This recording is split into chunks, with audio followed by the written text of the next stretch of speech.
What I'd like to do now is I'd like to walk you through what a lesson plan looks like.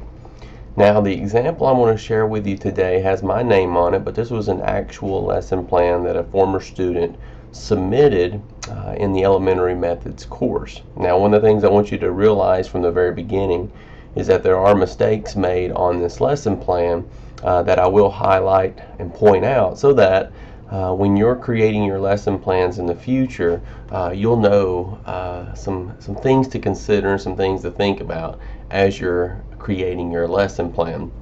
At the top, you're going to have all of your general information.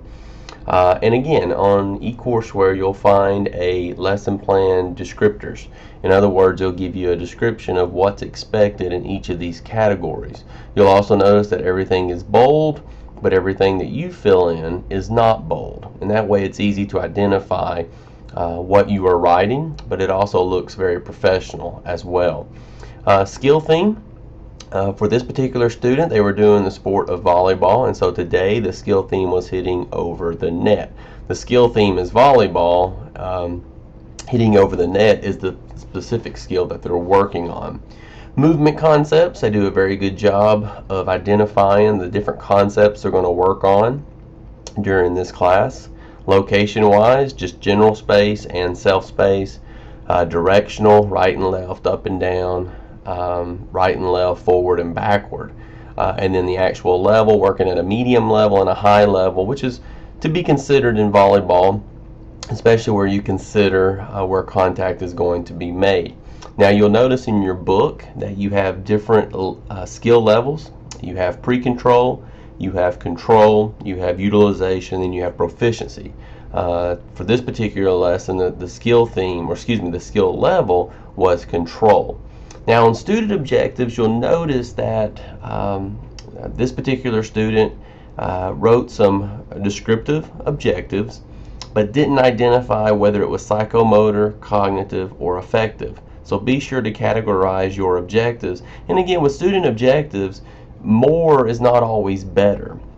So in other words, choose objectives that you can teach to and hopefully accomplish by the end of this particular class.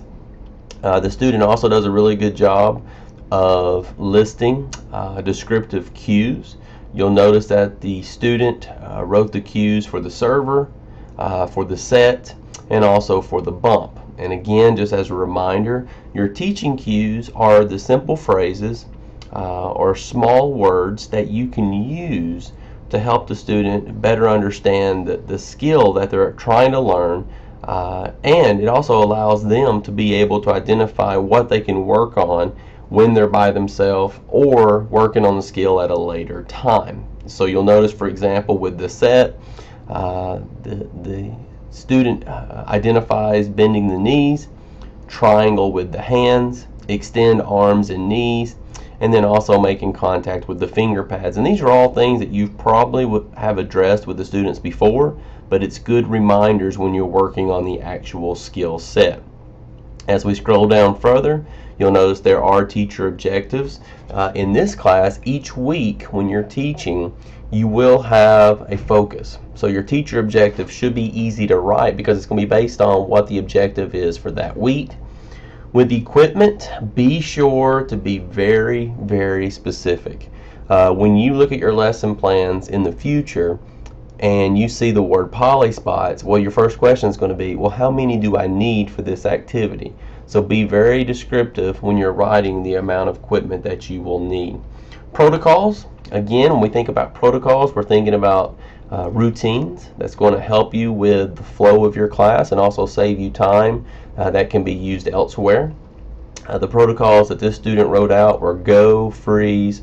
She also provided an example for the equipment management and also when to get into groups. So very descriptive, very good job of including some examples of protocols.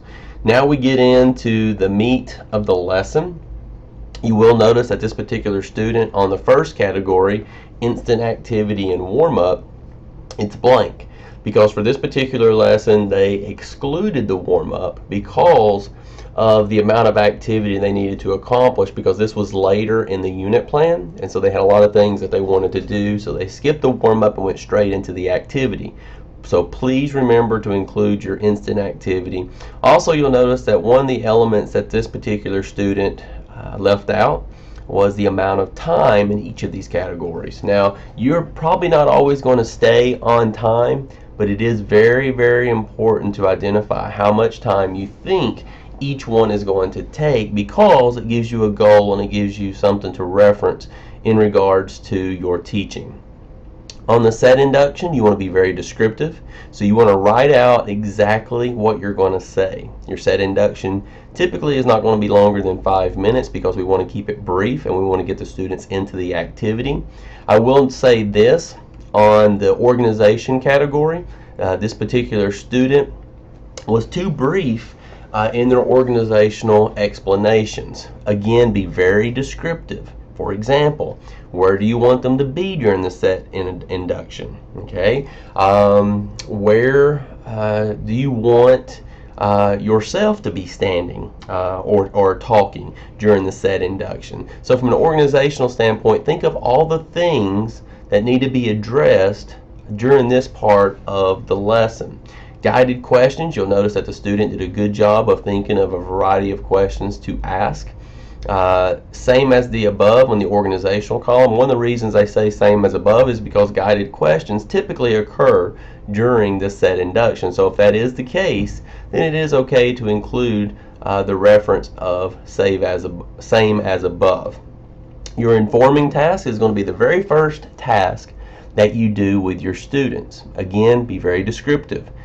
Provide great explanation in regards to what you're going to do, and also providing good explanation on the organizational column as well. You'll notice that the student here wrote on their poly spots facing the nets. So the question becomes, what did this student leave out? One thing that's very obvious is that the student left out how far the poly spots need to be from the net. How much distance you want poly spots to be from one another. In other words, how much space do you want to give each group of students? Your extensions are the activities that you're going to do during the course of the class. The first extension was working on the bump. The second extension was working on the set and the bump. One sentence was used to provide a description, which is not enough to provide a detailed explanation of what it is you're going to do for this particular extension. And again, with same as the above, you want to provide some detail as it relates to your organization of the activity. So far, this particular student has a good plan in regards to what they're doing, but more information is needed in the two columns here as it relates to specific instructions and how the activity is going to be organized. Now, when you get to refinements, one of the things you need to remember about refinements is how can you make it easier, how can you make it more difficult? Because with any lesson that you teach, you're going to realize that it's too hard for some students, and for some students it may just be too easy. So how can we refine it to be able to provide a more appropriate challenge? Your culminating activity is the last thing you're going to do. What is the best way to conclude our lesson? So think about an activity that you can do at the very end that's going to really help them remember what it is you wanted to accomplish with this particular lesson. And many times this is going to go back to the objectives that you set at the beginning of your lesson plan. Assessments. With any class, you want to have an assessment of student learning. You'll notice that this particular student wrote, I will observe the students throughout the first activities for their set and bumping skills. I will observe the culminating activity for their serving skills. That is very broad, it's very general, but it adds no specifics. So please be sure to include what are you going to be looking for when they're doing the set? What is it you're going to be looking for when they're working on the bump? And then with organization, some categories such as assessments may not have an organizational need, but maybe if you're using worksheets, or you're going to have them write something down, this is where you would write exactly what you want the students to do as it relates to the organizational features of the activity. Diverse learner. Every class is going to have some diverse learner or learners, and you want to consider what can I do to make it easier for those students. And so again, you need to consider this for any lesson that you're teaching. And then finally, closure and review. You need at least 3 review questions. You may also want to provide homework. Homework can be something as simple as going and doing an activity at home. It may be something that you want them to turn in the next time they come to class. But again, this is where you want to write out what the closure is and what possible homework they may have as well. When you think about the closure, your main emphasis is on what did we learn today? What can we take from this lesson?